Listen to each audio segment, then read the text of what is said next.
सज्जनों और देवियों, सदगुरु कबीर एक ऐसे संत हुए हैं जो धर्म के क्षेत्र में विज्ञान पेश करते हैं। धर्म में आलोचना का स्थान सदा रहा है, लेकिन आमूल चूल आलोचक कबीर साहब हुए। आमूल चूल का मतलब है एड़ी से चोटी तक। कुछ कुछ आलोचक हुए हैं जिन्होंने अपने संप्रदाय की बातों को अलौकिकता में रखा है और दूसरे की आलोचना की है। उनकी किताब ईश्वर की है, लेकिन दूसरे की किताब ईश्वर की नहीं हो सकती। उनका ईश्वर ही सही ईश्वर है और दूसरे का ईश्वर सही ईश्वर नहीं है। तो आलोचक हुए हैं और अपने अपने ढंग से आलोचना तो सब ने की, लेकिन कबीर की आलोचना बिल्कुल अलग है। उन्होंने कोई चमत्कारी बात और अलौकिकता की स्थापना नहीं की। उन्होंने धरती की बात की। उन्होंने धरती की बात की। आत्मा अनात्मा, जड़ और चेतन, दो सत्ताओं को उन्होंने माना। जो कुछ दिखाई देता है वही सच नहीं है, देखने वाला परम सच है। ये जगत जो दिखाई देता है झूठ नहीं है, सच है, लेकिन बदलता है, एक रूप नहीं रहता है। और इसका हमारा संबंध क्षणिक है, इसलिए झूठ हो जाता है। झूठ और सांच, ये दोनों बातें सापेक्ष कथन है। संसार सर्वथा झूठ नहीं और सर्वथा साच नहीं है। सांच हो तो सदैव साथ रहे और झूठ हो एकदम, तो अनुभव कैसे हो? ये जगत सामने है, दिखाई देता है, समझ में आता है, झूठ कैसे है? लेकिन अगर सच है तो ऐसे वही रूप बना क्यों नहीं रहता है? अपना शरीर ही कितना बदलता रहता है। तो झूठ भी है और सच भी है।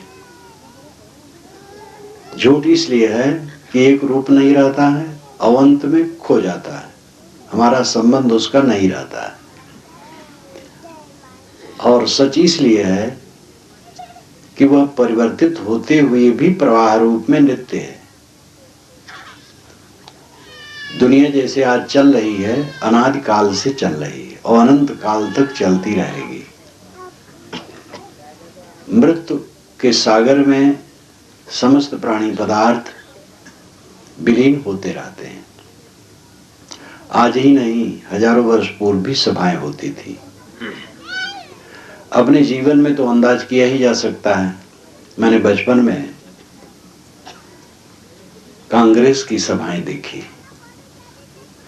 भारत को आजाद करने वाली कांग्रेस ही थी पार्टी। तब तो इक्के दुक्के रहते थे छोट भैया दूसरे पार्टी वाले, कोई उनमें दम नहीं था।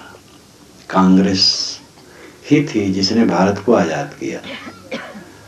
उन सभाओं को देखा, लेकिन उन सभाओं में भाषण देने वाले और उन सभाओं में सुनने वाले जितने थे, उनमें से शायद कोई हो।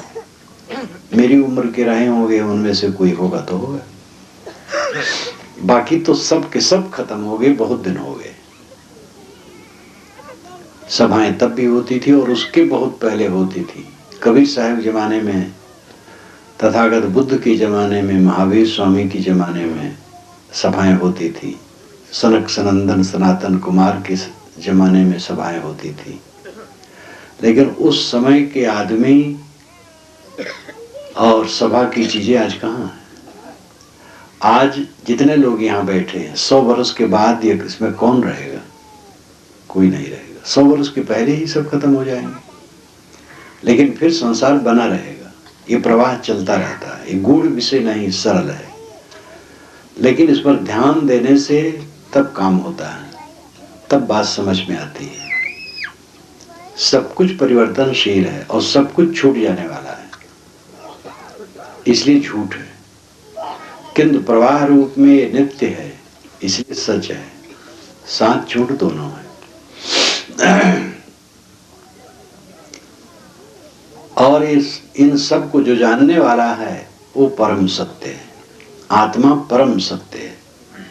जड़ पदार्थ सत्य है तो आत्मा परम सत्य है। जड़ पदार्थ परिवर्तनशील होकर के नाशवान है, लेकिन आत्मा अविनाशी है, वो नित्य है। आज है, आगे रहेगा, सदा रहा है। न रहा होता तो आता कहां से, और है तो लुप्त कैसे हो जाएगा। ये तो विज्ञान भी मानता है कि किसी भी मौलिक सत्ता का ना तो आविर्भाव होता है न तिरोभाव होता है, न वो बनता है न बिगड़ता है, सदा है, सदा रहेगा, अनादि है, अनंत है संसार। जड़ और चेतन दोनों अनादि अनंत है। आप चेतन है, जड़ नहीं। जड़ और चेतन का विवेक ये अध्यात्म की रीढ़ है। देह से आत्मा अलग है। आत्मा जीव चेतन रूह सोल जो कुछ का है वो अलग है, क्योंकि देह जिन चीजों से बनी है वह सब जड़ है। मिट्टी पानी आग हवा ऑक्सीजन हाइड्रोजन नाइट्रोजन जो का है, चाहे देसी भाषा का है चाहे विदेशी भाषा का है, जड़ पदार्थों से शरीर बना है। चेतन जड़ से नहीं बना है। जड़ से जो बनेगा वो जड़ रहेगा, चेतन कैसे हो जाएगा। मिर्चा से बनेगा शरबत तो तीता रहेगा, खटाई से बनेगा तो खट्टा रहेगा, शक्कर से बनेगा तो मीठा रहेगा। जड़ से जो बनेगा वो जड़ रहेगा।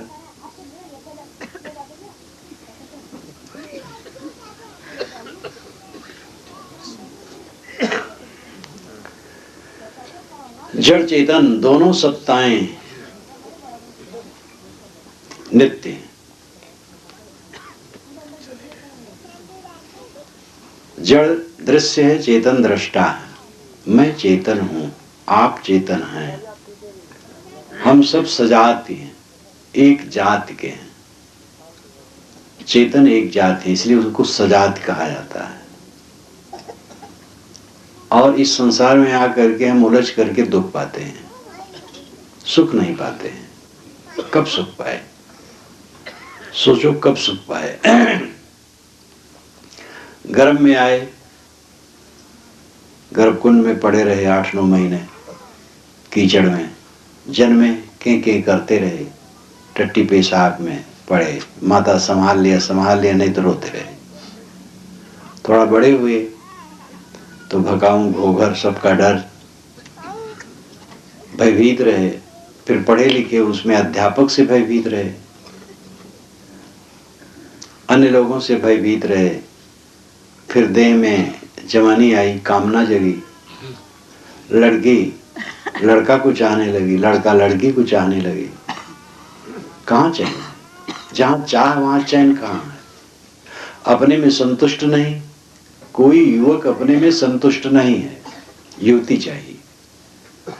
कोई युवती अपने में संतुष्ट नहीं, युवक चाहिए। तो सुख कहाँ है। और युवती के शरीर में सुख होता तो युवती अपने शरीर के सुख को लेकर सुखी हो जाती, लेकिन वो युवक के शरीर में सुख मानती है। और युवक के शरीर में सुख होता तो अपने शरीर का सुख लेकर के वो सुखी रहता। तो युवती क्यों चाहता है। इसलिए दोनों मृग तृष्णा में है, दोनों भ्रम में है, दोनों सुखी नहीं है। दोनों मिलते हैं तो सुख का भ्रम उनको होता है। क्या मिलता है, युवती को युवक से क्या मिलता है और युवक को युवती से क्या मिलता है। अपना उत्तेजित होते, अपनी शक्ति छीन करते, उसी को सुख मानते हैं।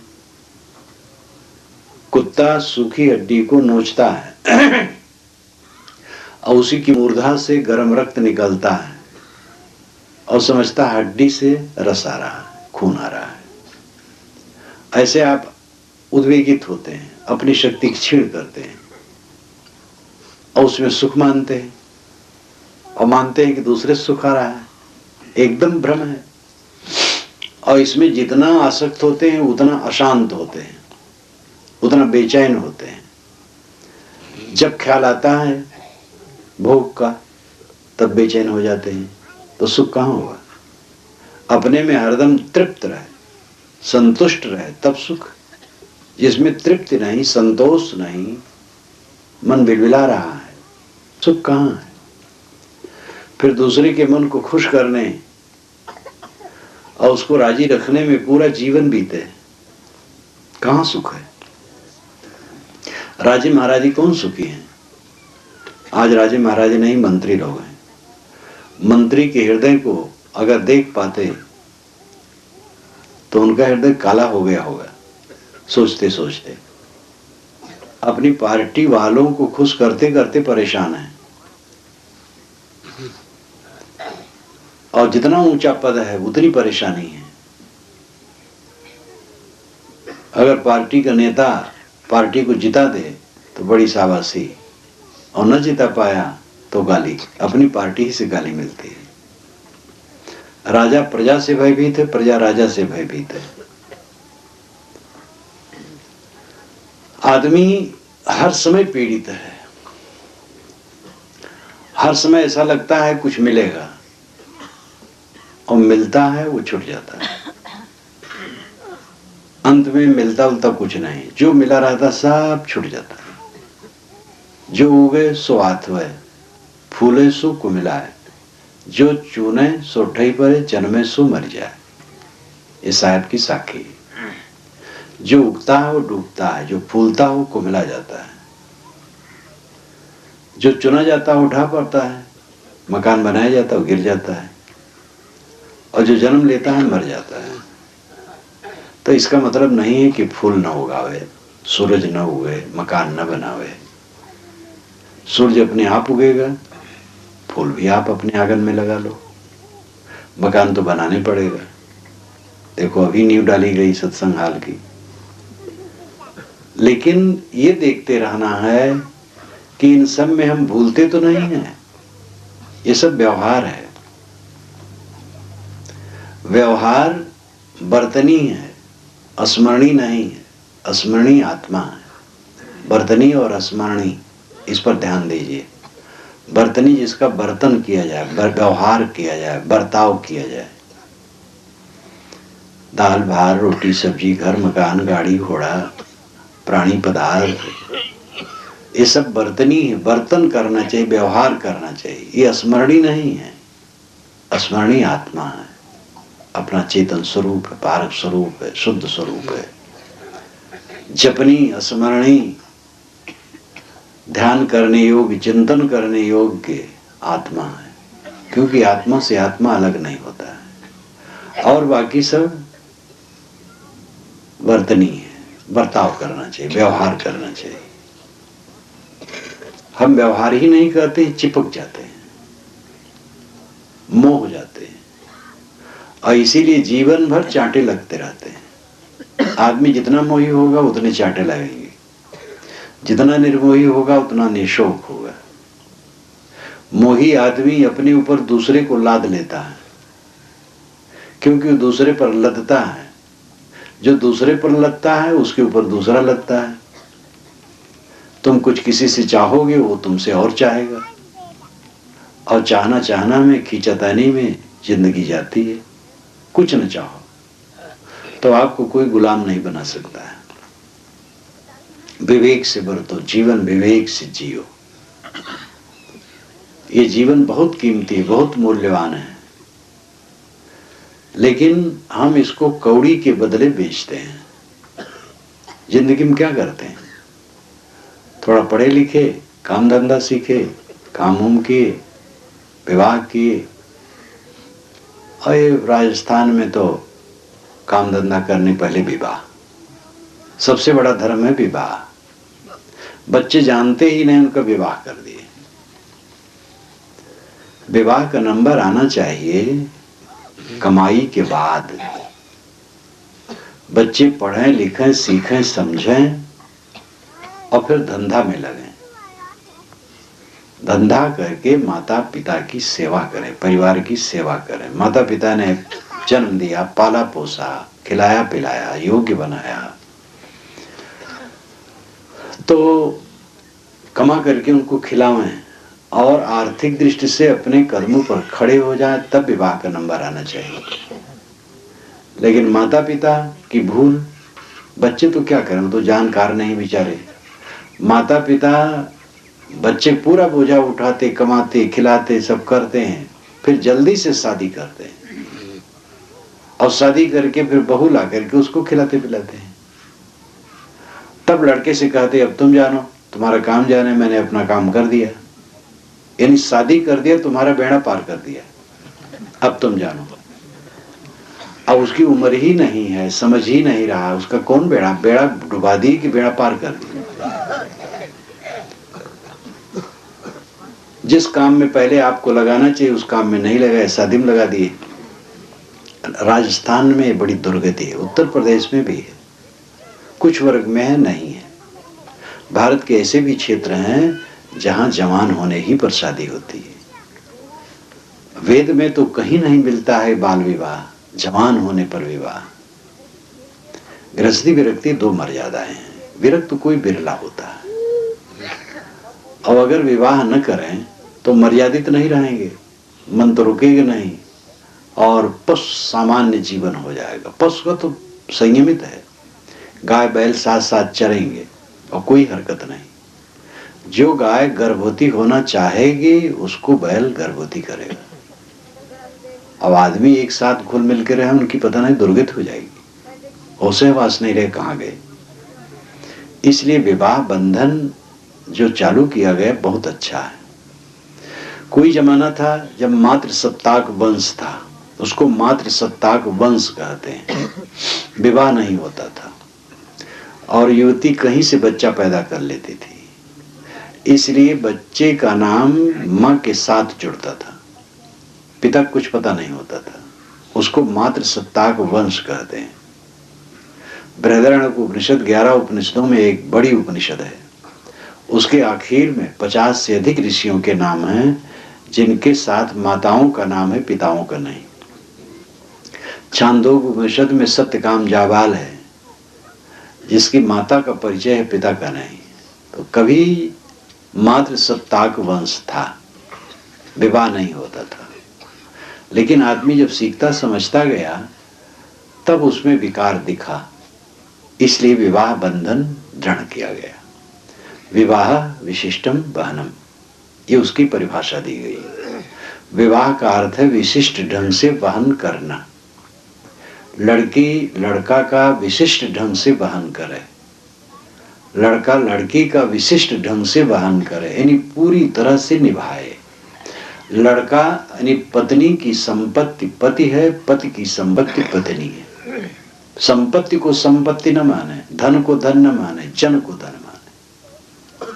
पति पत्नी एक दूसरे के धन है। विवाह हुआ, अब पत्नी तमाम कामनाएं, गहना कपड़ा, ये कपड़ा वो साड़ी ये गहना, हमारे साथ की सहेलियां हैं, उनके पति ने ऐसे ऐसे गहने दिए और तुम तो ऐसे हो दरिद्र, ये नहीं दे सके वो नहीं दे सके, हमारे माता पिता गला काट करके तुम्हारे घर में कुएं में डाल गए, पता नहीं क्या क्या कहती है। ये सब भुक्तभोगी लोग बेचारे बताते हैं, हम लोगों को भी पता चलता है कैसे कैसे दुनिया है। अब वो क्या समझती हैं, जब गहना कपड़ा बड़े हो गए तो पति तो बेकार हो गया, तो गहना कपड़े से शादी कर लेना चाहिए उनको। और इसी प्रकार पति पत्नी से नाना ख्वाहिशें पेश करता है, पत्नी को धन नहीं मानता, तो गृहस्थी जीवन फिर दुखद हो जाता है। पति पत्नी एक दूसरे के लिए धन है, एक दूसरे का सहयोग करें। पति देवता है ये नहीं कहना चाहिए, जमाना कभी था आप कहते थे, अब कहना चाहिए पति पत्नी मित्र हैं, और नहीं चलेगा, ये देवता है। ये देवियां झंडा उठा देगी, नहीं चलेगा नहीं चलेगा, नारा लगाएगी।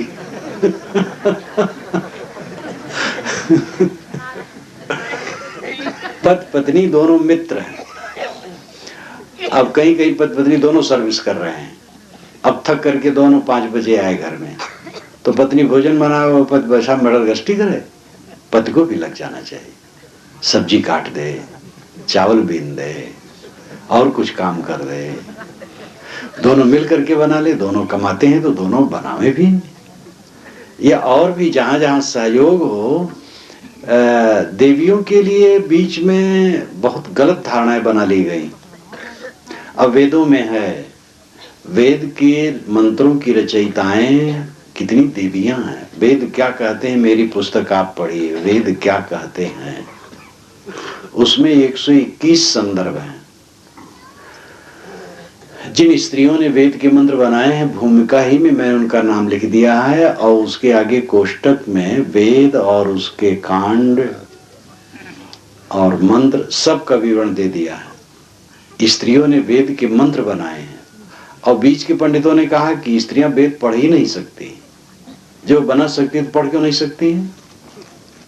शूद्र जिनको आप कहते हैं वे वेद के मंत्र का रचयिता, वो भी मैंने उसमें लिखा है, और शूद्र वेद के अधिकारी नहीं है।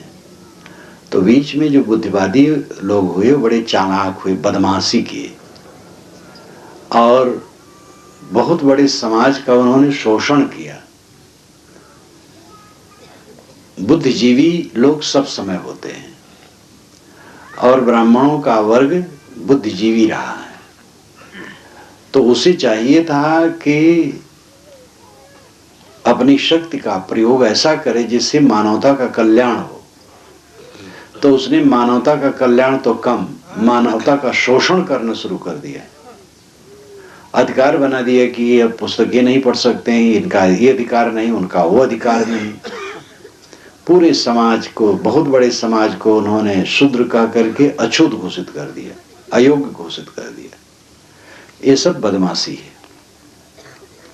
मनुष्य मनुष्य है, और प्रभु की मोहर मार दी गई। प्रभु का वचन है, प्रभु जब कहता है तो उसको आप क्या करेंगे। प्रभु का वचन है, प्रभु ने बनाया है शूद्रों को सेवा के लिए। पतरी गांठने वाले पतरी गांठें, और मिट्टी के बर्तन बनाने वाले मिट्टी के बर्तन बनाए, उनके लड़के पढ़े ना, पढ़ेंगे तो पाप होगा। प्रभु का आदेश ऐसा है। ये शूद्र लोग अछूत हैं, तो ब्राह्मणों के सामने जब जाएं तो पहले से कह दे महाराज मैं अछूत हूं, जिससे उनकी छाया पर उनका पैर न पड़ जाए, नहीं तो अशुद्ध हो जाएंगे। ये प्रभु का वचन है, प्रभु ने कहा है शास्त्रों में। प्रभु एक धोखा है, प्रभु का धोखा डाल करके समाज का वंचन किया गया है। मनुष्य से अलग कहीं प्रभु है? ये मनुष्य ने ही चालाकी करके लिखा है और कहा है प्रभु का वचन है। जितनी किताबें हैं सब की रचना करने वाले केवल मनुष्य हैं, चाहे जो ग्रंथ हो, वेद, शास्त्र, कुरान, पुराण, बाइबल, ग्रंथ मात्र के रचयिता मनुष्य हैं। और जितनी चालाकी की बातें हैं सब भयंकर गर्हित स्वार्थ है, गंदा स्वार्थ है। उचित स्वार्थ तो सबको चाहिए, भोजन चाहिए, पानी चाहिए, कपड़ा चाहिए, निवास चाहिए। ये स्वार्थ के लिए कोई कहे तो कोई बुरा नहीं, लेकिन बहुत बड़े समाज को या कुछ लोगों को बेवकूफ बना करके अपना उल्लू सीधा करना, ये कोई विवेक की बात है? तो बुद्धिजीवी वर्ग ने समाज का शोषण किया और ये गलत हुआ। मानो है। पति पत्नी प्रेम से रहें। पति पत्नी प्रेम से रहते हैं तो 3 पीढ़ी का हित होता है। ध्यान दीजिए, माता पिता घर में बूढ़े जो हैं उनकी सेवा होती है, और आगे जो बच्चे होते हैं उनको अच्छे संस्कार मिलते हैं। अब पति पत्नी लड़ रहे हैं तो बच्चों को क्या संस्कार मिलेंगे? एक लड़की ने मुझसे शिकायत की, उनके माता पिता बैठे थे, कहे साहब इनको बता दीजिए, ये मम्मी पापा इतना लड़ते हैं कि बहुत डिस्टर्ब करते हैं पढ़ने में, हमारे पढ़ने में बड़ा डिस्टर्ब होता है, इतना ये लड़ते हैं। अब बताओ मम्मी पापा के लिए क्या बात हो, मम्मी पापा के लिए उसके मन में क्या संस्कार होगा? माँ बाप पति पत्नी अच्छे व्यवहार से चलते हैं तो उनके माँ बाप सुखी रहेंगे, उनके बच्चे सुखी रहेंगे, अच्छे संस्कार पाएंगे। ज्यादा वस्तुओं के लिए रोना बेकार है। जितनी वस्तुएं हैं ठीक हैं, मेहनत करो और मेहनत में जो मिले उतने में संतुष्ट रहो। आमदनी जितनी है उसमें खर्च का एस्टिमेट बनाओ, दूसरे की खर्च को मत देखो। दूसरा खर्च कर रहा है, दोनों टाइम दूध आ रहा है, किसी यहाँ फल आ रहा है, मेवे आ रहे हैं, गाड़ी घोड़ा है। अब आपकी आमदनी नहीं है उतनी, तो उनको क्यों देखते हो? आपके यहाँ जो है बहुत है, नमक रोटी है बहुत है। जब आमदनी बढ़ जाए तो नमक रोटी साग भी खाओ, और बढ़ जाए तो रोटी दाल भी खाओ, और बढ़ जाए तो दूध दही भी खाओ, कोई हर्ज नहीं। और फिर घट जाए तो फिर नमक रोटी पर आ जाओ। नमक रोटी तो चाहिए, पेट तो भरना चाहिए। दूसरे का मत देखो, अपने को देखो। और अपना जो है वो बहुत है, ये विचार रखो, और फिर कल्याण का काम करो। सब जीव दुख बनाते हैं, अब अज्ञान से, गलत व्यवहार से दुख बनाते हैं, और सब दुखी रहते हैं। निर्धन दुखी हैं, धनवान दुखी हैं, अनपढ़ दुखी है, विद्वान दुखी है, चपरासी दुखी है, कमिश्नर, कलेक्टर, मंत्री दुखी है, गृहस्थ दुखी हैं, गुरु बाबा लोग भी दुखी हैं।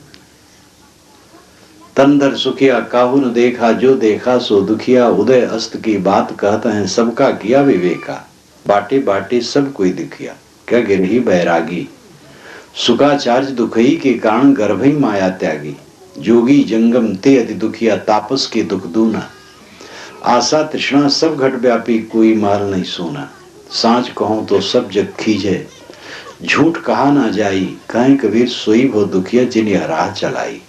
कौन राह? आशा तृष्णा। आशा तृष्णा के राह पर जो चलेगा वो दुखी रहेगा। आशा तृष्णा को जीत करके जो रहेगा वो सुखी रहेगा। ये जीवन बहुत कीमती है, इस जीवन को समझें।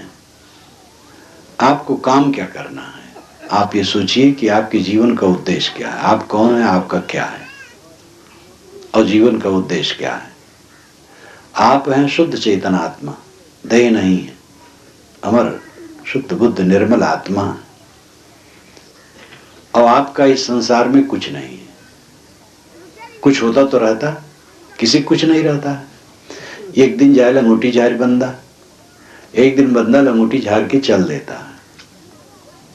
अंबानी जी भारत के बहुत बड़े धनी थे, 1.5 वर्ष हो गए मर गए। अब उनके 2 लड़के हैं, दोनों में रस्सा कसी है धन के लिए। अरबों रुपया, अरबों रुपए की संपत्ति, संतुष्ट नहीं है, आपस में चल रहे हैं। अंबानी जी छोड़ के चले गए तो उनके लड़के छोड़ के नहीं जाएंगे। कैसा संसार अंधा है। जिसने उतना धन बनाया वो छोड़ दिया और मर गया और जल गया, और पीछे वाले अपने कमर बांधे बैठे हैं और उसी लिए लड़ रहे हैं। आंख से देखते भी लोग नहीं देखते हैं। इसीलिए साहब ने कहा, ऊपर की 2 गई यो की गई है राय, काहे कबीर जाके 4 गई ताको का हो पाए। ऊपर के नेत्र फूट गए हैं जो नहीं देखते हैं कि दूसरा धन जोड़ने वाला मर मर के जा रहा है, और हृदय की भी आंखें विवेक विचार की फूट गई हैं, नहीं समझते हैं कि जो मिलता है वो छूट जाता है। जब चारों आंखें फूट गई तो क्या उपाय है? उधर पिता की लाश पड़ी रहती है, उधर कितने लड़कों में लाठी उठ जाती है, तो क्या कहा जाए। इतना अंधा, इतना व्यामोह से पीड़ित मनुष्य है। पशु पक्षी में देखो सरल जीवन है। रात में बसेरा पक्षी लेंगे पेड़ पर, सुबह देखेंगे उतर करके नीचे आ गए, चुगने लगे। इसका अनुभव मुझे इलाहाबाद आश्रम में हुआ। आश्रम में सुबह मैं आंगन में गया तो देखा जैसे उतरा, बहुत से पक्षी पेड़ से उतर के चुग रहे थे। उतरे और चुगना शुरू। उसमें कोई बड़ा छोटा नहीं, सब सामान्य, सब चुन रहे हैं। चुन करके सब पेड़ पर चले गए, कोई झगड़ा नहीं, कोई विवाद नहीं। कितना सरल जीवन है। हम लोग भी घर में, परिवार में, समाज में जहाँ रहे हैं, मिलजुल करके अपने अपनी योग्यता के अनुसार काम करें। काम करके सहज रहें। यहाँ मानो मर्यादा है, माँ है, बाप है, बच्चे हैं, मर्यादा है, गुरु है, शिष्य है। मर्यादा मर्यादा के लिए, मूल रूप में सब समान है। मर्यादा का अहंकार न गांठें, हम बड़े हैं। पिता अहंकार न गाठे मैं बड़ा हूं, गुरु अहंकार न गाठे मैं बड़ा हूं। मर्यादा में अपनी तरफ से बड़ों की मर्यादा करो, दूसरे लोग जो मर्यादा करना चाहेंगे करेंगे। सरल जीवन रखो, जीवन गुजर के लिए सहज व्यवहार करो। जीवन गुजर बड़ी चीज नहीं है, बड़ी चीज है जीवन गुजर जिसके लिए किया जाता है वो। क्यों जीवन गुजर करते हैं? कमाते क्यों हैं? खाने के लिए। खाते क्यों हैं? जीने के लिए। जीते क्यों हैं? इसका पता नहीं, बस जीते हैं, रेंग रेंग के जी रहे हैं, कुछ पता नहीं क्यों जीते हैं। यही जिंदगी का धोखा है। कमाएं खाने के लिए, खाएं जीने के लिए, जिए कल्याण के लिए। कल्याण का अर्थ है हरदम मन सुखी रहना, मन में हरदम संतोष, हरदम आनंद, हरदम तृप्ति रहे, भ्रम न रहे, धोखा न रहे, उद्वेग न रहे, अशांति न रहे, कुछ पाने की इच्छा न रहे। अब आदमी खेती करता है तो अन्न पाने की इच्छा है, मजदूरी करता है तो मजदूरी पाने की इच्छा है, ये सहज बातें हैं। लेकिन अनहोनी इच्छा न करे, जो नहीं होने वाला उसकी इच्छा न करे, बेकार की बात दिमाग में न लावे, इच्छा का विश्लेषण करे, अपने विचारों का विश्लेषण करे, छानबीन करे, क्या उचित है क्या अनुचित है। हम मनुष्य हैं, विचारवान हैं, विचार करके जिए। इतना उत्तम जीवन। और आदमी महादुखी, आदमी जैसा दुखी कोई प्राणी नहीं। आदमी जो रो रहा है, रोते रोते तो ये जन्मता है भागा और जीवन भर रोता है। शिकायत क्या है? रोना। पत्नी की शिकायत, पति की शिकायत, पुत्र की शिकायत, भाई की शिकायत, पड़ोसी की शिकायत, शिकायतें शिकायतें में आदमी जीता है। जो लोग मिलेंगे महाराज क्या करें, पत्नी के नाते में बहुत दुखी है, कोई कहती है देवी पति के नाते दुखी, कोई भाई नाते दुखी है, कोई पड़ोसी के नाते दुखी है, अपने नाते कोई दुखी नहीं। आज तक ऐसा व्यक्ति हमें नहीं मिलता जो कहे महाराज क्या करूं, मैं ऐसा अज्ञान में हूं, अपने दुर्गुणों के नाते दुखी हूं। कहीं कहीं कभी मिलते हैं, बस सब दूसरे नाते दुखी हैं। अरे महा झूठ है, सब अपने नाते दुखी है, अपने अज्ञान के कारण दुखी। हम अपने अज्ञान को छोड़ दे, हमें कोई दुख दे सकता है? कोई हमें गाली दे दे तो उसमें हमें दुखी होने की क्या जरूरत है? उसका विचार है, समझ है, योग्यता है, वैसे ही योग्यता है। नहीं समझ पाता है, गाली देता है, उसका विचार है, हम दुखी क्यों हो? कोई हमारा अपमान कर दिया, क्या अपमान कर दिया? सम्मान की इच्छा होने से अपमान का भय लगता है और अपमान खटकता है। सम्मान की इच्छा ही खत्म हो जाए तो अपमान का भय कहाँ है? क्या अपमान हुआ? हमारी कमजोरी जो हम सम्मान की इच्छा करते हैं, इसलिए अपमान से भयभीत होते हैं अथवा अपमान से दुखी हो गए। अपने को शोधो, अपने को समझो, निर्भ्रांत दृष्टि अपनाओ, निष्काम। और जब मुझसे मिले तो कहे कि कबीर पंथ में एक तरफ घोर महिमा का तांडव है, कबीर साहब अनंत ब्रह्मांड नायक हैं और कमल पुष्प पर आए और ये हुआ वो हुआ, बड़ी महिमा की बात है। और दूसरे तरफ कबीर पंथ में घोर चिंतन है, तो पारक सिद्धांत को लेकर के घोर चिंतन है, कहीं मुरव्वत नहीं, सब साफ साफ।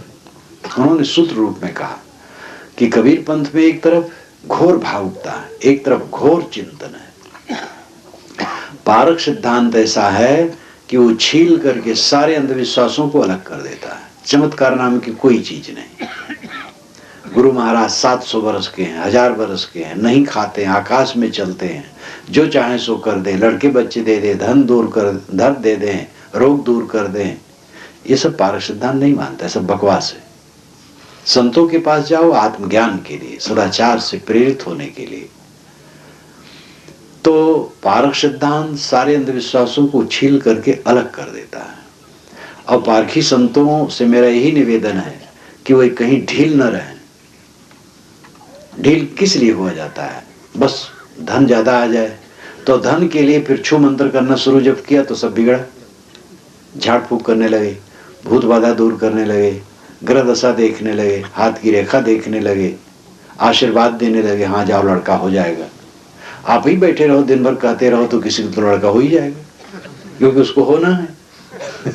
बस आपका नाम चल जाएगा, और जिसको नहीं होगा वो चुप हो जाएगा, बेचारा हमारी तकदीर में नहीं रहा।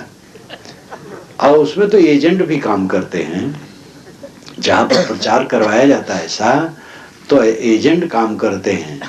वो लोगों में जाते हैं, भैया हमारे तो बच्चा नहीं था, 50 बरस की उम्र हो गई, बाबा जी ने आशीर्वाद दिया, मुझे बच्चा हो गया। कोई और आएगा, भैया हमें तो आंख से दिखाई ही नहीं देता था, महाराज जी ने तो फूंक मार दिया, बस तुरंत दिखाई देने लग गया।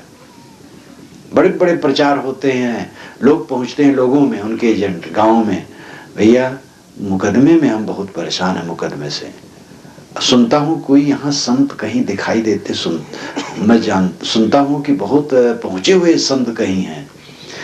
तो एक कहता भाई हम तो नहीं जानते हैं। तो बातचीत करते करते कहा हाँ सुने हैं, तो ऐसे हैं, कहे हाँ ऐसे हैं, कहे भैया हम तो परेशान हैं, हम तो पता लगाते लगाते आ रहे हैं। तो कहता है महाराज भैया हम भी परेशान हैं, हमारे लड़के नहीं है।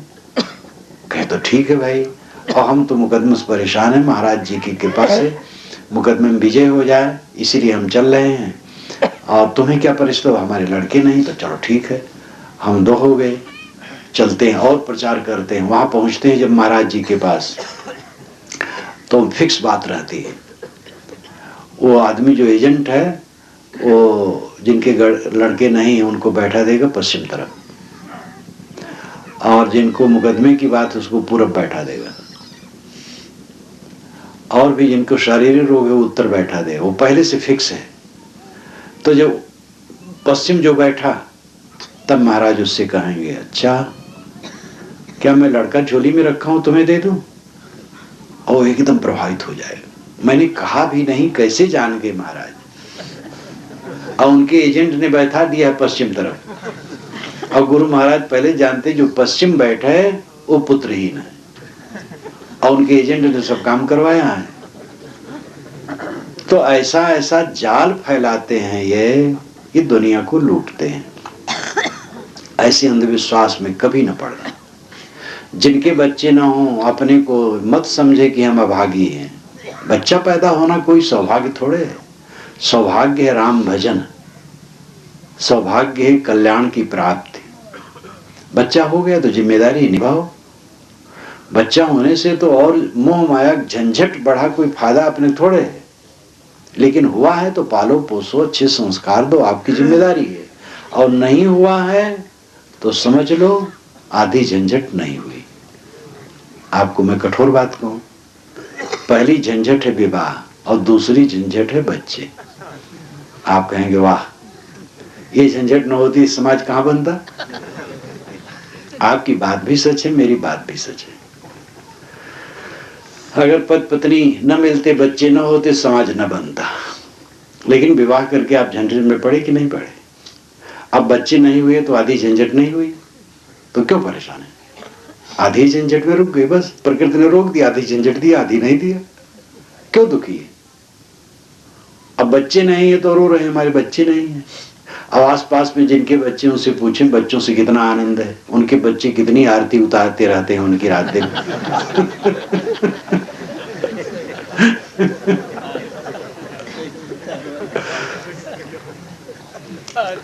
दुनिया में बहुत बच्चे हैं, उन बच्चों की सेवा करो, लेकिन इसमें गर्माहट नहीं आती। एक बच्चा अपना हो जो हमारी मुंह उखाड़ सके, तब गर्माहट आती है।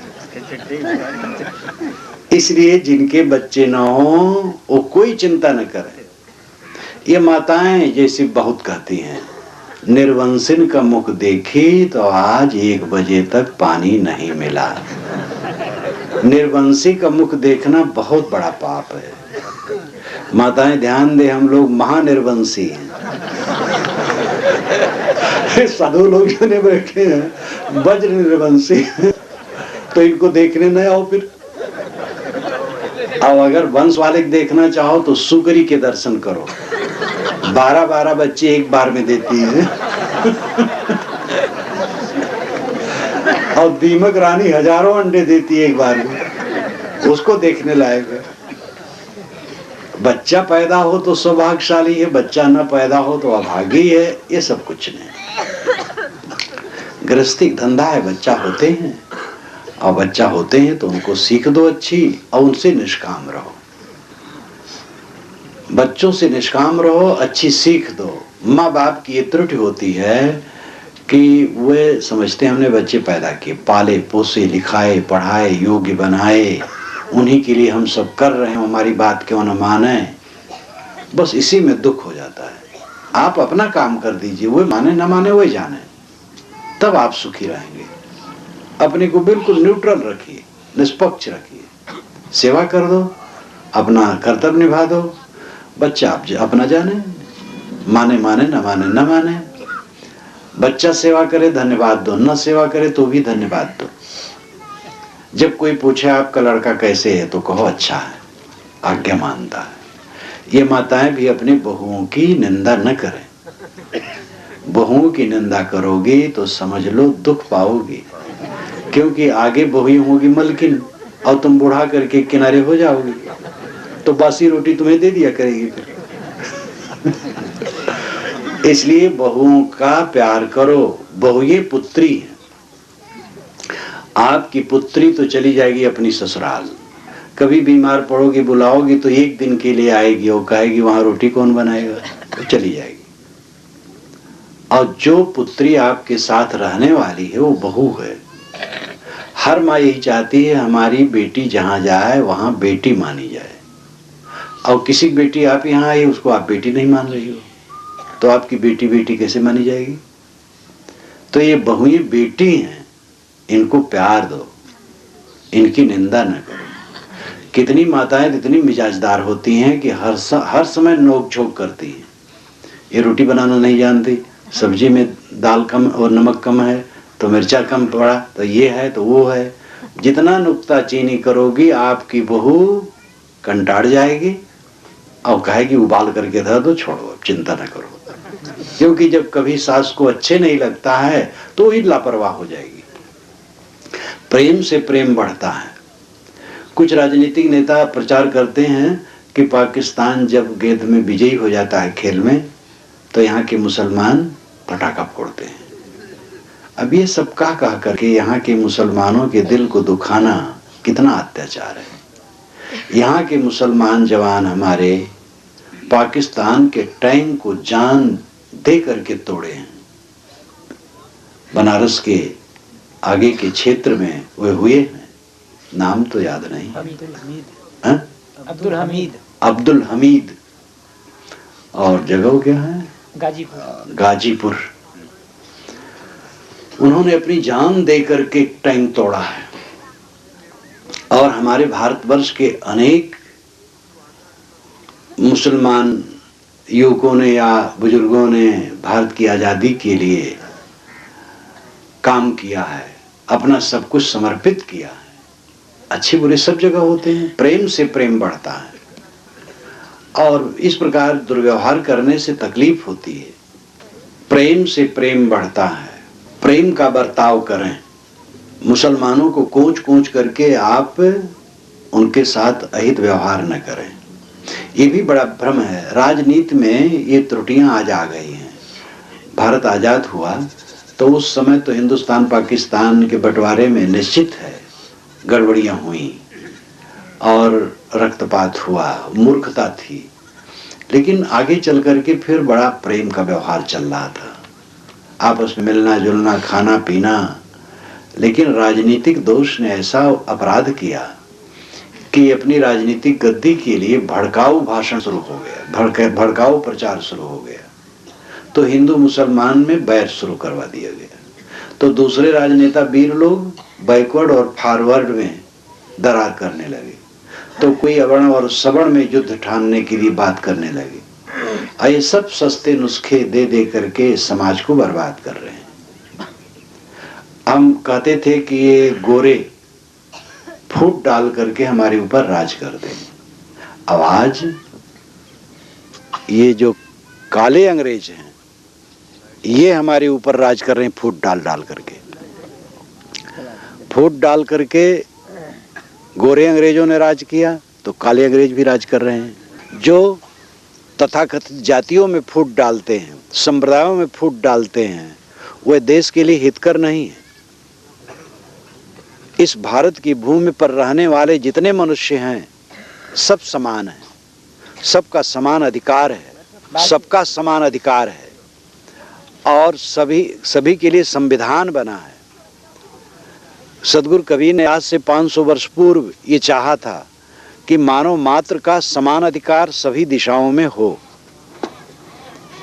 और कोई किसी को अछूत न कहे, और वह कानून के रूप में वह चिंता आज बदल गई है। यह कबीर विचारों की सच्ची विजय है। कबीर का नाम लिया जाए न लिया जाए कोई जरूरत नहीं है, लेकिन कबीर जो चाहते थे, और यही मानवता है, हम मनुष्य हैं, मनुष्य बने। वैदिक ऋषि ने भी कहा मनुर्भव जनया दिव्यम जन्म, मनुष्य बनो और दिव्य जन समाज पैदा करो।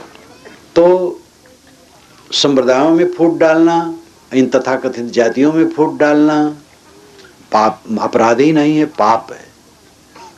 ये नहीं होना चाहिए। आपसे मैं कह रहा था कि जीवन बड़ा सरल है, भ्रांतियों से रहित हो। मनुष्य समान है, जन्म से कोई छोटा बड़ा नहीं, कर्म से छोटा बड़ा हो जाता है, फिर भी मूल मानवता तो तब भी समान है। हमदर्दी, सद्भाव, समता सब समय सबके लिए जरूरी है। अंधविश्वास से ऊपर उठें। भूत प्रेत जादू टोना जंतर मंतर ग्रह लगन मोहर दिशाशूल शकुन अपशकुन अंग फड़कना सब झूठ है। अंग फड़कने से लाभ कुछ नहीं होता है। दिशाशूल नाम की कोई चीज नहीं है। कहते हैं मंगल बुध उत्तर जाओ तो काल है, लेकिन मंगल बुध को भी बंबई से दिल्ली के लिए ट्रेनें बसें छूटती हैं। बृहस्पति को दक्षिण जाओ तो मृत्यु है, और बृहस्पति को दिल्ली से बंबई के लिए सवारियां छूटती हैं। तो दिशा शुल्क में क्या रखा हुआ है? अभी चुनाव के पहले जितने ज्योतिषी थे भारत के, सब कहे थे कि अटल जी प्रधानमंत्री फिर से होने वाले हैं, और जब नहीं हुए तो सब ज्योतिषी चुप साथ करके बैठ गए, कोई कुछ नहीं कहा। ये फलित ज्योतिष बकवास है। कभी किसी से तकदीर मत पूछो, अपनी हाथ की रेखा किसी को न दिखाओ, हाथ से मेहनत करो। हाथ की रेखा देखने वाले अपने भाग्य को नहीं जानते हैं। अब आप दूसरे से भाग्य पूछते घूमते हो। भाग्य कोई जैसा भी हो, भाग्य तो आपका महाभाग्य है जो मानव शरीर मिला है। मेहनत करोगे भोजन नहीं मिलेगा, और भोजन मिल जाएगा तो और क्या चाहिए? मन प्रसन्न रखो, साधना करो, शांति लो, मन वाणी कर्मों को निर्मल बनाओ। जीवन बहुत सरल है, सुख बहुत सस्ता है, लेकिन हम सुख समझ ही नहीं पाते हैं। सुख समझते बड़ी बिल्डिंग में है, और कार में है, अवमान बढ़ाई में, प्रतिष्ठा में है, बहुत पैसा में है।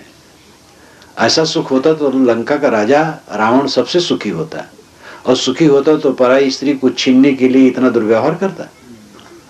पैसे से कोई सुखी होता? वो तो विद्वान भी था, वेद विद्या व्रत स्नातः, वाल्मीकि रामायण में उसको कहा गया है। वेद विद्या व्रत में स्नात था। स्नात का अर्थ है जिसने स्नान कर लिया हो।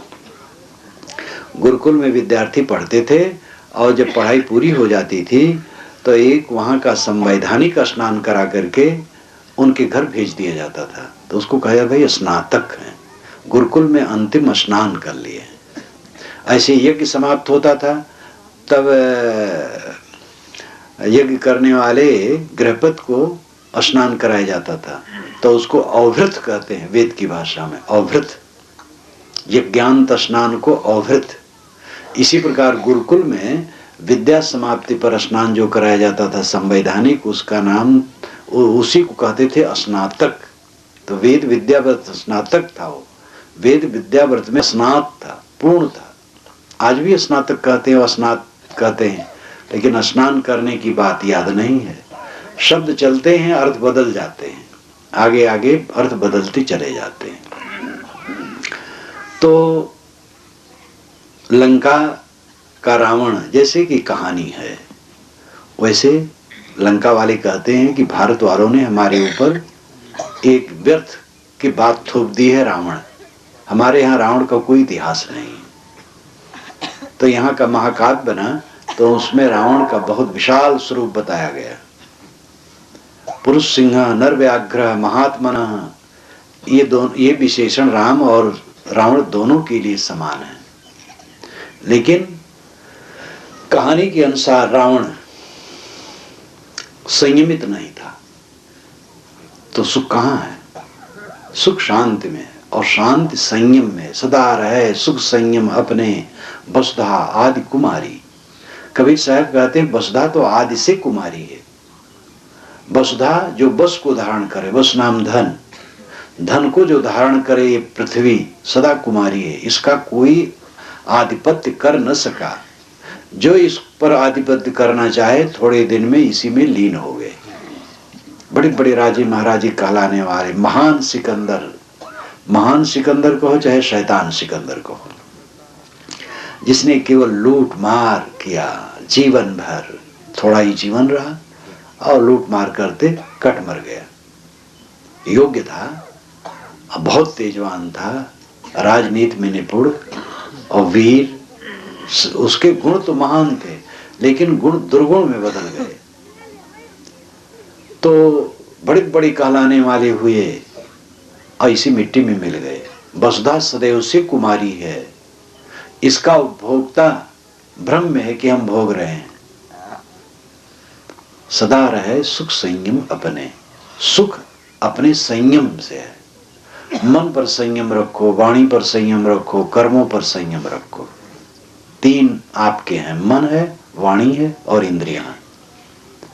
मन को कुचाल में न ले जाओ, सदैव सावधान, सतत जागरूक, कुचिंतन न करो। साथ साधना इसको साहब ने कही है। पूजा घर में, घूर पर, सड़क पर, कारखाने में, दफ्तर में, दुकान पर, सब जगह मन से सावधान रहो। मन में कुचिंतन आने न दो। इस सबसे बड़ी पूजा और आराधना है। वाणी से कट न बोलो, असत्य न बोलो, अहंकार भरे वचन न बोलो। वाणी छाड़ दे अभिमानी। किस चीज का अभिमान आपको है? क्या आपके साथ है? किसके साथ क्या रहता है? अहंकार का अर्थ होता है मूर्खता। गुरुवाई और मान बड़ाई रिद्धि सिद्ध सब जात नसाई। गुरुवाई भी क्षणिक है। ये जगत गुरु पद झूठा है। आज तक जगत गुरु कोई नहीं हुआ है। जगत भर का गुरु कौन होगा? महामंडलेश्वर, आचार्य। आचार्यों की तो भीड़ लग गई। और आपके राजस्थान में तो क्या पूछना है, एक से एक बड़े बड़े आचार्य हैं। जिनको चलने के ढंग नहीं वो भी आचार्य बने बैठे। धोखाधड़ी। कबीर बेचारे आचार्य नहीं हुए।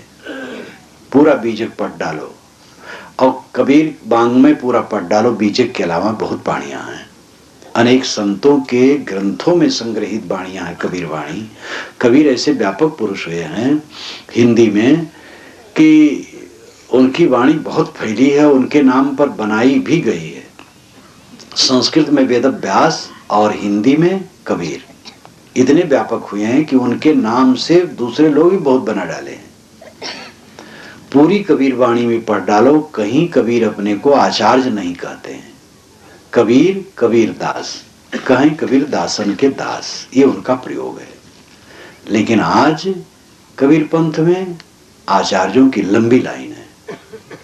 कबीर का सौभाग्य नहीं था कि आचार्य हो पाए। कबीर पंथी खूब आचार्य हैं, और यहां तक कि मूल आचार्य हुए हैं और दूसरे शाखा वाले हैं। ये धमा चौकड़ी है। ये सब निरर्थक बातें हैं। सनत कुमार, उद्दालक, श्वेतकेतु, कपिल कणाद, जैमिन बादरायण, ये अपने को कहीं भी जगत गुरु नहीं कहे। लेकिन पीछे वालों ने कितना धमा चौकड़ी मचाया। आजकल जगत गुरुओं की भीड़ इतनी है और जगत गुरुओं के मुकदमे चलते हैं कि हम असली जगत गुरु कहते, हम असली जगत गुरु हैं। अब जज जब कहेगा तब वो जगत गुरु होंगे। ये जगत गुरु पद की छीछा लेदर है। तो असलियत छोड़ देने का परिणाम ये सब दुख होता है। हम मनुष्य हैं, बस सहज मनुष्य। सरल बनो, पवित्र बनो, मन वाणी कर्मों को निर्मल करो। ये सुख का रास्ता है। आपका जो दुख है किसी ईश्वर ने नहीं बनाया है, किसी शैतान ने नहीं बनाया है, आपने बनाया है। अब आप स्वयं अपने दुख को निवृत्त कर सकते हैं। भगवान चाहेगा तो दुख दूर हो जाएगा। आज तक दुख नहीं दूर किया भगवान, तो क्या भरोसा है कब करेगा दूर। भगवान चाहेगा मतलब भगवान नहीं चाहता आपका दुख दूर हो। दोष है भगवान का, आपका दोष नहीं है। जो राग करता है, द्वेष करता है, वैर करता है, विरोध करता है, हिंसा करता है, मन मलिन करता है, इंद्रियों को लंपट करता है, उसके हृदय में दुख इकट्ठा होता है। उसमें भगवान कोई क्या करेगा? कौन सा भगवान उसमें क्या करेगा? गुरु महाराज भी केवल रास्ता दिखाएंगे, वे अपना काम करेंगे। गुरु महाराज अपना कल्याण कर रहे हैं, आप अपना कल्याण करो, रास्ता दिखा रहे हैं। इसके अतिरिक्त वो कौन कृपा करेंगे? लेकिन इतना भ्रम है कि गुरु, असली गुरु वह है जो हाथ उठाए और उसके हाथों से किरणें निकलें और चेला के अंदर पहुंच करके तुरंत सब तरमीम करके जीवन मुक्त से कर दे। और ऐसा कभी होने वाला नहीं। शक्तिपात का एक झूठा हुआ है। गुरु जो शक्तिशाली होता है वो शक्तिपात कर देता है, अपने शिष्य में शक्ति डाल देता है, मुक्त हो जाता है। महाझूठ है शक्तिपात, महाझूठ, भ्रम। लोग कहते रामकृष्ण परमहंस ने विवेकानंद पर शक्तिपात कर दिया। आज सुनता हूं विवेकानंद जयंती भी है, स्वामी विवेकानंद का जन्मदिन। अच्छा हुआ याद आई बात। स्वामी विवेकानंद योग्य थे, अच्छे गुरु पाए, सहारा पाए, विकसित हुए।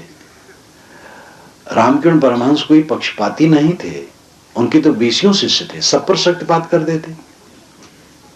तो स्वामी विवेकानंद में योग्यता थी, इसलिए वो बढ़ गए। तो शक्तिपात व्यर्थ की बात है। भगवान की कृपा होगी तब कल्याण होगा। मतलब भगवान की कृपा नहीं हो रही है, आप अपने ऊपर कृपा करो। कौन सी कृपा आप चाहते हो? आपको स्वस्थ शरीर मिला हुआ, हाथ पैर आंख नाक कान सब स्वस्थ हैं, मन ठीक है, आकाश मिला है, पृथ्वी मिली है, हवाएं मिली हैं, चांद सितारे मिले हैं, समुद्र, नदियां, झरने, वनस्पतियां, इतना विशाल साम्राज्य आपको मिला है। हम लोग यहाँ बैठे हैं, सत्संग का लेन देन कर रहे हैं। क्या ये जमीन हमारे नाम से रिजर्व है, रजिस्टर्ड है? लाभ तो ले रहे हैं। सड़क में घूमते, सड़क हमारे नाम से है। लाउड स्पीकर से हम बोल रहे हैं, लाउड स्पीकर हमारे नाम से है। हवाएं जो मुझे मिल रही हैं मेरे नाम से रजिस्टर्ड है। सब तो मिला है। आप पर कृपा कौन सी कोई क्या करेगा? संत गुरुजन उपदेश कर रहे हैं, ग्रंथ मिले हैं। अब आपका काम है, आपने दुख बनाया है, अब उसको बदलिए। राग करके, मोह करके, बैर करके, द्वेष करके, घृणा करके, ईर्ष्या करके, काम क्रोध में लिपट कर, मोर तोर में जरे जग सारा, धिक स्वारथ झूठा अहंकार। हमने दुख बनाया है एक एक कुकर्म करके, और दुख इकट्ठा है। वो दुख कौन दूर कर पाएगा? हम ही को दूर कर। दुख है क्या? मन की अशांति। और मन की अशांति हमने बनाई है, तो उसको कौन दूसरा दूर करेगा?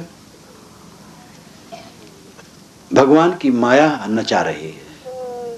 ये बड़ी कहावत है। कहावतें नहीं है, शास्त्रों में भी लिखा है। पंडित महात्मा कहते हैं और शास्त्रों में भी लिखा है कि भगवान की माया सबको नचा रही है। इसका मतलब भगवान कोई षड्यंत्रकारी है, वो सबको नचाने में आनंद मानता है। जो दूसरे को पीड़ा देने में आनंद माने, वो उपासनी कैसे हो गया फिर? जब भगवान सब माया डाल करके सबको नचा रहा है, तब तो उससे दूर भागना चाहिए। फिर अपने मुख की बात अपने कान से लोग नहीं सुन पा रहे हैं। जब पंडित महात्मा लोग भटके हैं, तो अगुआ भूला बन खंड मंझा, साहब ने कहा है। अगुआ ही इस जंगल में भूल गया। भगवान की माया आपको नहीं नचाती, आपकी माया आपको नचाती है। सबकी अपनी अपनी माया व्यक्तिगत है। मोह माया है, आसक्ति माया है, और वही नचाती है। एक लड़की के प्रति एक लड़का आकर्षित होकर के नाजायज काम कर रहा है। दोनों पक्ष वाले दुखी हैं। ये नाजायज काम ईश्वर की माया इसमें कारण है कि उस लड़की लड़के की माया कारण है। लड़की लड़के की, ईश्वर की नहीं। आप तंबाकू खाने लगे, ईश्वर ने खिलाया, आपकी गलती है। शराब पीने लगे, आपकी गलती है। माया का अर्थ है ये मोह। माया का अर्थ ही है आसक्ति, विकार, दोष। हर आदमी माया पैदा करता है। राम तेरी माया द्वंद्व मचावे, गति मतिवा की समझ परे नहीं, सुर नर मुनि नचावे। तो लोग नहीं समझते तो साहब कहते हैं कि देखो कबीर साहब ने कहा कि राम तेरी माया द्वंद्व मचावे, लेकिन राम परोक्ष साहब नहीं मानते हैं। वो व्यक्ति व्यक्ति को राम कहते हैं, वो मनुष्य को संबोधित करते, अय राम तुम्हारी माया तुम्हें नचा रही। ये जीव राम है जो घट घट में रम रहा। रमन्ते योगिनो यस्मिन् रामा, ये पंडितों ने भी कहा, रमन्ते योगिना यस्मिन् इति राम। योगी जन जिसमें रमण करते वो राम है। योगी जन किसमें रमण करते हैं? आत्मा में। तो आत्मा राम है। हृदय बसे ते राम न जाना। तो राम तेरी माया द्वंद्व मचावे, अय राम अय मनुष्य तेरी माया झगड़ा मचाती है और तू समझ नहीं पाता है। हमारी दृष्टि केंद्रित होनी चाहिए अपने पर। उपदेश वो सही है जो मनुष्य को उसके कदमों पर खड़ा करे। जो प्रमुखापेक्षी बनाए वो उपदेश नहीं, वो तो गड्ढे में ले जाने वाला है। ईश्वर चाहे डुबावे चाहे उद्धार करे, तो इसका मतलब है पुरुषार्थहीन हो जाओ, आपका कोई वश नहीं है। ईश्वर की इच्छा के बिना तृण नहीं हिलता है। तो दुनिया में जितने सत्कर्म होते हैं इसका तो समाधान है कि भाई ईश्वर करवाता, और जितने दुष्कर्म होते वो, एक मौलवी ने कहा कि ईश्वर की इच्छा के बिना घास नहीं हिलती है। तो मैंने कहा चोरी डाका बदमाशी जो होती है, कहे तो इसका उत्तर देने के लिए हमारे इस्लाम में मनाही है। तो हमके उत्तर है ही नहीं है तो इसलिए मनाही है। तो उन्होंने 5 बातें बताई थी कि उसके लिए उत्तर नहीं देना चाहिए। तो हिंदू हो मुसलमान हो कहीं भी हो, कहते तो सभी लोग हैं, हिंदू लोग भी कहते हैं कि ईश्वर की इच्छा के बिना तृण नहीं हिलता है। कितनी बात हम सनक में कहते रहते हैं, वो बस उसको सोचते नहीं, विचार नहीं करते। अरे एक सज्जन तो कहे कि महाराज राम जी की इच्छा से हमने 3 कमरे किराए पर दे दिया। राम जी की इच्छा से किराएदार किराया ही नहीं देता है। तो मैंने कहा अच्छा करता नहीं दे, जब राम जी की इच्छा से नहीं देता तो उसका क्या दोष है। तो कह रहे हैं बस, सोचते नहीं। तकिया कलाम आप जानते हैं, लोग सोते हैं तो तकिया लगाते हैं सिर के नीचे। ऐसे बातों में कुछ लोग तकिया लगाते हैं, जैसे का नाम है की, जौन है तौन। मतलब एक सज्जन आए कहे साहब मतलब ऐसा है कि बस पर चढ़ा, मतलब है तो मतलब है बस बिगड़ गई, तो मतलब है बस बनाने में बहुत समय लग गया, और मतलब है कि बड़ी परेशानी हुई। तो मैंने कहा भैया हम तो तुम्हारे मतलब से परेशान हैं। भाषा को क्यों खराब करते हो, धीरे धीरे बोलो, ये मतलब खोस करके खराब करते। तो ऐसे ऊपर वाला, हर बात में ऊपर वाला, ईश्वर की कृपा। अरे ईश्वर को तो ऐसा बनाया गया है कि घर वाला कहता है भगवान अब सोने जा रहा हूं तुम ही रक्षा करना, और चोर पिछवाड़े खड़ा है कहता है हे भगवान अब शेर काटने जा रहा हूं तू ही दांव लगाना। दोनों ईश्वर को जप रहे हैं।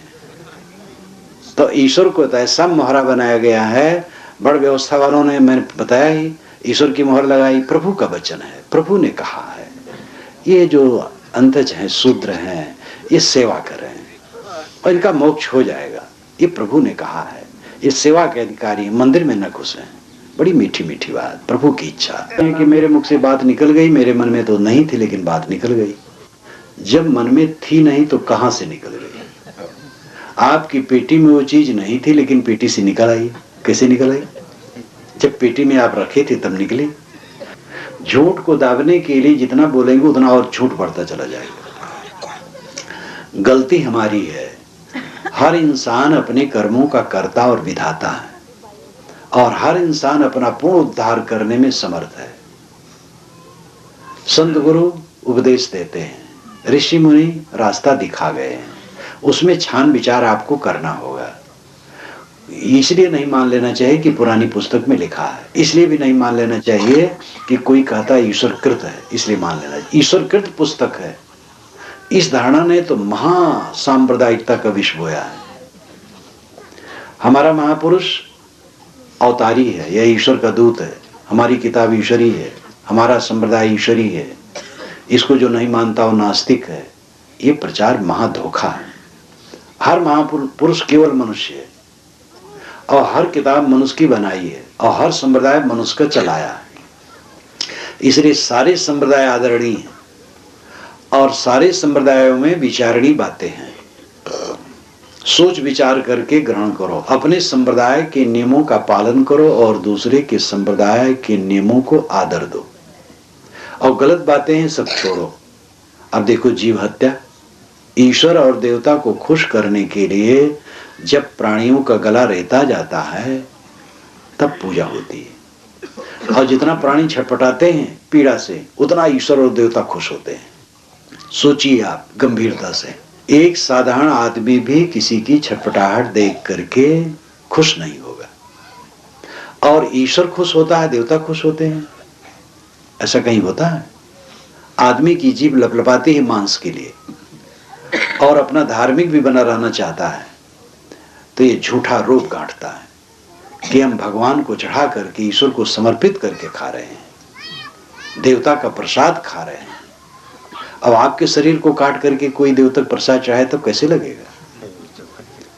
तो ईश्वर और भगवान के नाम पर जीव हत्या होती है। आज के युग में भी जीव हत्या होती है।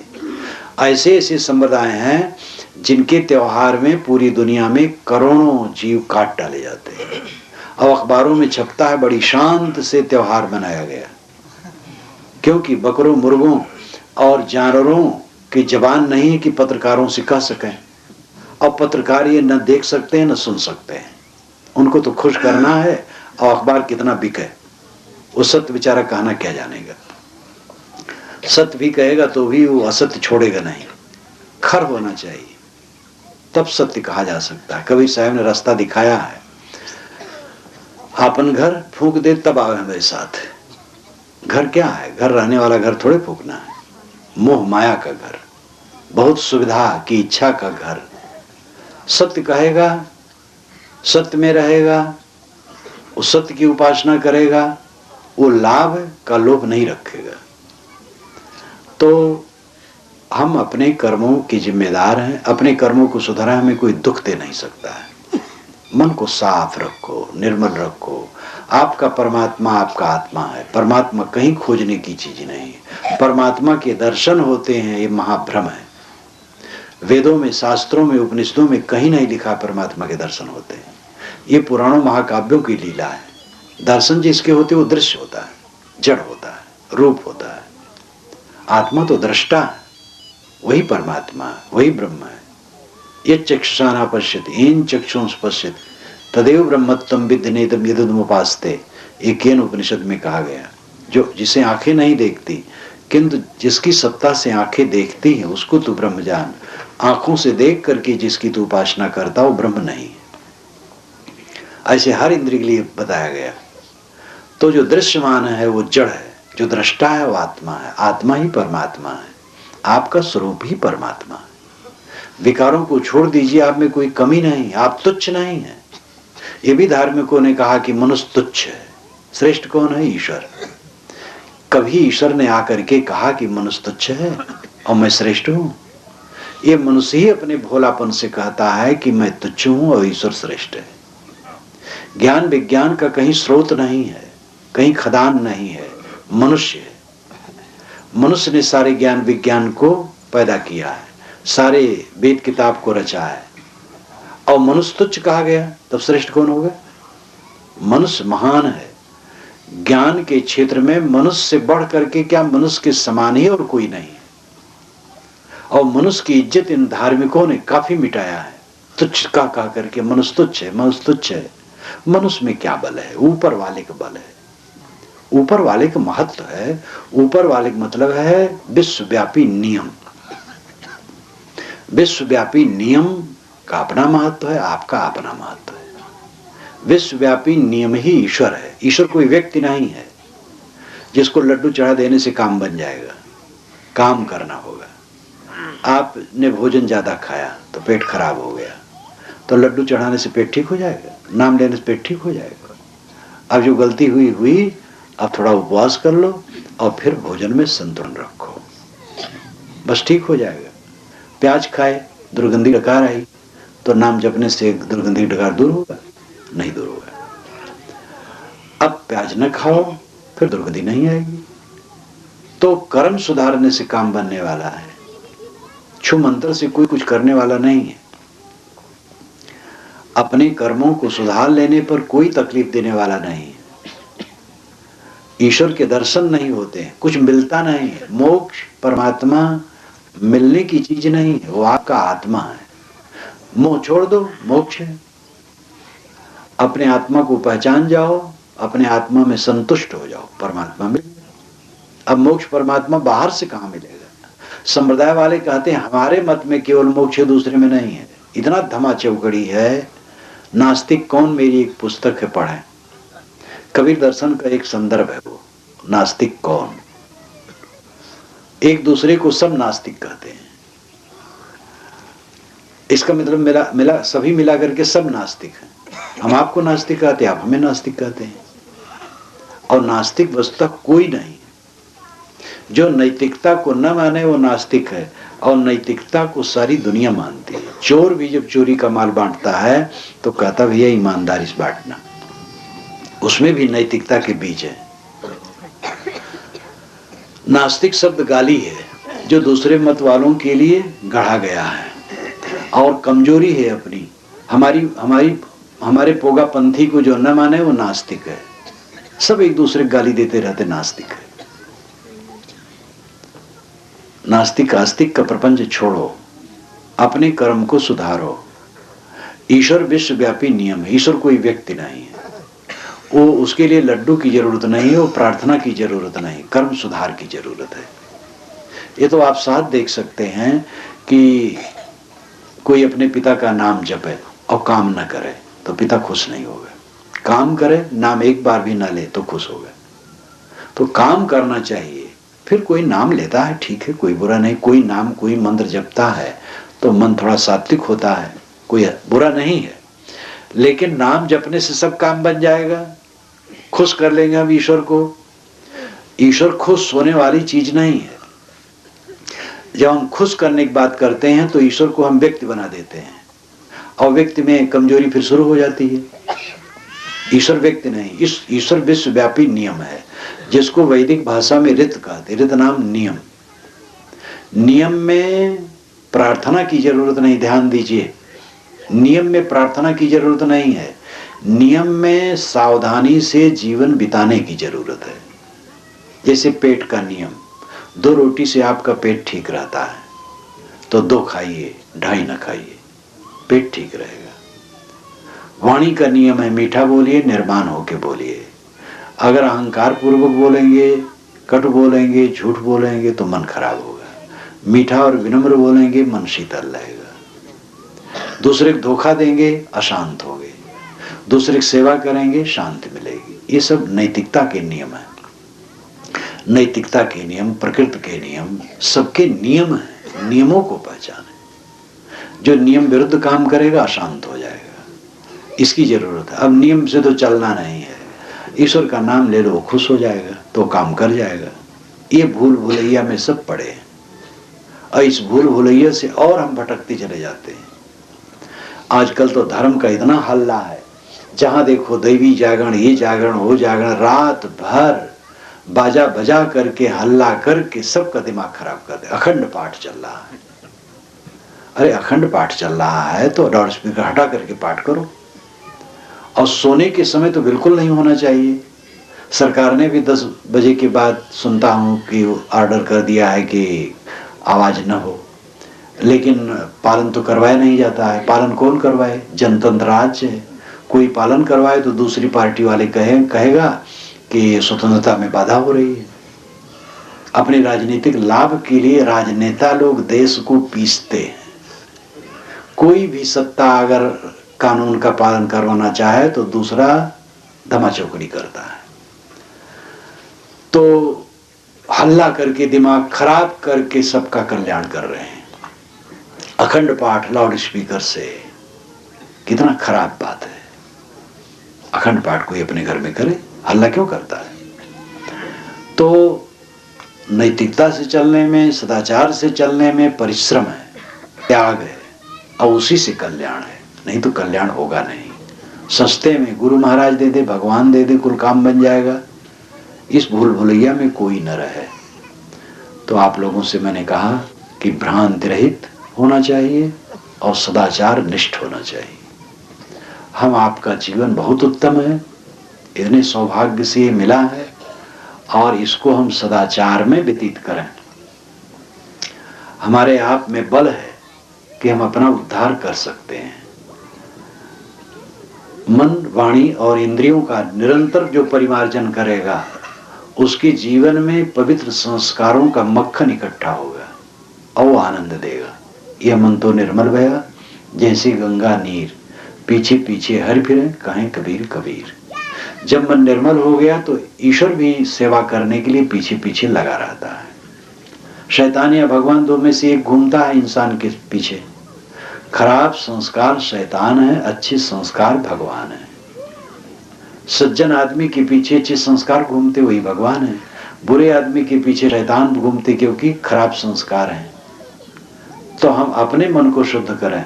वेद के ऋषि भी कहते हैं मधुवाता हृदायते मधुचरंत सिंधवा माधुना संतोषधि।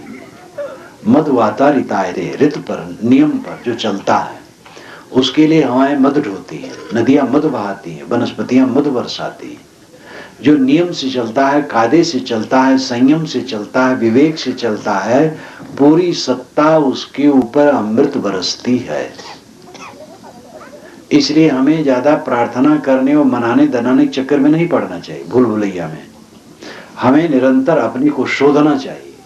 संत गुरजन और विवेकवान का आधार लेकर सज्जन संत की संगत करते हुए, सत्शास्त्रों का अध्ययन करते हुए अपने को शोधना चाहिए। और जितना हम अपने शोधते जाएंगे जीवन निर्मल होता जाएगा।